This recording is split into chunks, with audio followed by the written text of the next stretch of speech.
대한민국 콘텐츠 르네상스 시대를 선언하고자 합니다.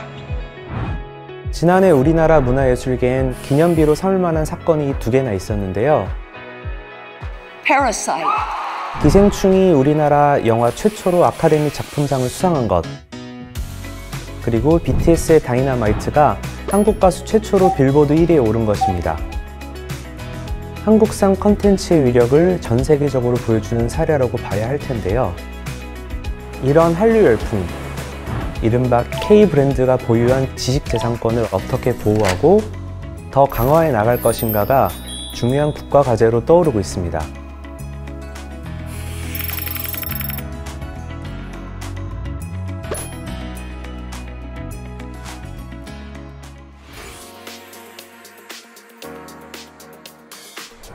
지난해 국내 문화예술계는 코로나19라는 예상치 못한 복병으로 매우 힘든 한 해를 보냈지만 수치상으로는 유의미한 기록 하나를 남겼습니다.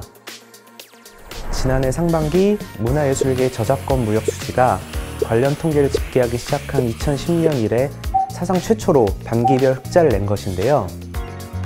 이에 힘입어서 우리나라의 저작권 전체 무역 흑자 역시 지난해 상반기에만 10억 달러를 돌파해서 반기 기준 최대치를 달성했습니다. 지식재산 전체 교역량의 증가세 역시 두드러집니다. 우리나라의 지식재산권 수입은 9년 동안 약 60%가 늘었고 같은 기간 수출은 무려 4배 가까이 폭증했습니다.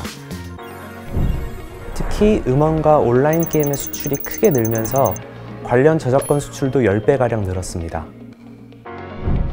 영화, 애니메이션, 드라마 등 영상 분야와 K-팝의 음악 분야, 그리고 게임 분야 등에서 창출하는 지식재산권이 우리나라의 새로운 먹거리로 떠오르고 있는 것입니다. 조사기간마다 수치가 약간씩 달라지긴 하지만 전 세계를 무대로 삼은 한류 콘텐츠의 경제 효과가 웬만한 중견기업을 뛰어넘는 수준이란 데는 이견이 없습니다.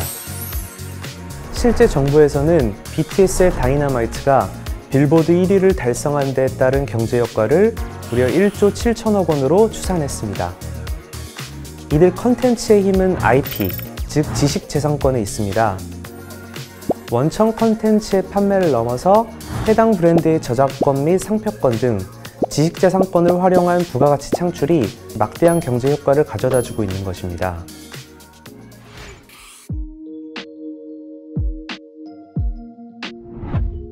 최근에 미중 간 통상 분쟁에서 중국에서의 지재권 보호가 핵심 쟁점으로 적시된 등 지식재산권은 21세기 현재 우리나라를 포함한 글로벌 국가 간 헤게모니 경쟁을 부추기는 주요 소재가 되고 있습니다. 이런 배경하에서 자국의 지식재산이 해외에서 침해되는 것을 방지하고 관련 분쟁이 발생할 경우에 이를 해결하기 위한 논의도 확산되는 추세입니다. 국제무대의 가장 대표적인 지식재산 보호 체계는 세계무역기구의 무역 관련 지식재산권에 관한 협정, 소위 TRIPS입니다. 그러나 이 지식재산권을 둘러싼 글로벌 환경 변화를 이 TRIPS가 충분히 반영하지 못한다는 인식을 가진 선진국들을 중심으로 지재권 보호 논의를 FTA 등 양자 차원에서 해결하려는 움직임이 부쩍 늘고 있는 추세입니다. 키앱은 FTA를 통한 지식재산 보호 논의의 강화 추세와 그 영향을 심층적으로 살펴본 보고서를 최근 내놨습니다. 전 세계 FTA를 지재권 보호 수준별로 높은 수준, 중간 수준, 낮은 수준 등 3가지로 나누어 보았는데요. 2000년 이전에 맺어진 전 세계 71개의 FTA 가운데서는 지재권 관련 조항 자체가 없는 경우가 64.8%에 달했고 중간 수준 이상의 지재권 보호 조항이 담긴 FTA는 18.3%에 그쳤습니다.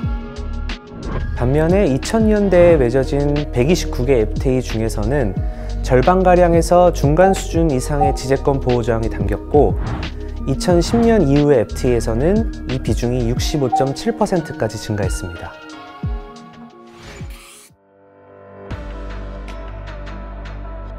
키앱에서는 우리나라가 체결한 FTA에서의 지재권 보호도 살펴봤는데요.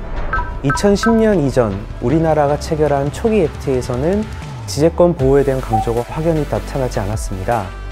그러다가 2011년 발효된 한EU FTA, 2012년 발효된 한미 FTA에 강력한 지재권 보호 조항들이 대거 포함되었고, 이로 인해서 국내적으로도 지재권 보호 관련 제도에 상당한 변화가 일어났습니다. 이후 우리나라는 다수의 FTA에서 높은 수준의 지재권 보호 조항을 포함시키고 있습니다. 다만 우리나라 그런 FTA를 체결한 상대국들은 이미 지식재산권 보호 수준이 높은 선진국이거나 제3국과 높은 수준의 FTA를 체결한 국가들이 대부분입니다. 상대국의 지재권 보호 강화를 실제적으로 유도할 수 있는 FTA가 많지 않다는 의미입니다. 앞서 말씀드린 대로 우리나라 지재권 수출은 폭발적인 성장세를 보이고 있습니다. 기존의 미국, 중국, 일본 등 주요국뿐만이 아니라 인도, 베트남, 브라질 등 교역 상대국도 점차 다양해지고 있습니다. 그렇지만 상당수의 신흥국의 지재권 보호 수준이 여전히 높지 않아서 해외에서의 우리나라 지재권 보호와 관리의 필요성은 갈수록 커지고 있습니다. 이를 감안한다면 우리나라는 향후 신흥국이나 개발도상국과의 FTA 협정을 통해서 지재권을 좀 더 강도 높게 보호해 나갈 필요가 있습니다.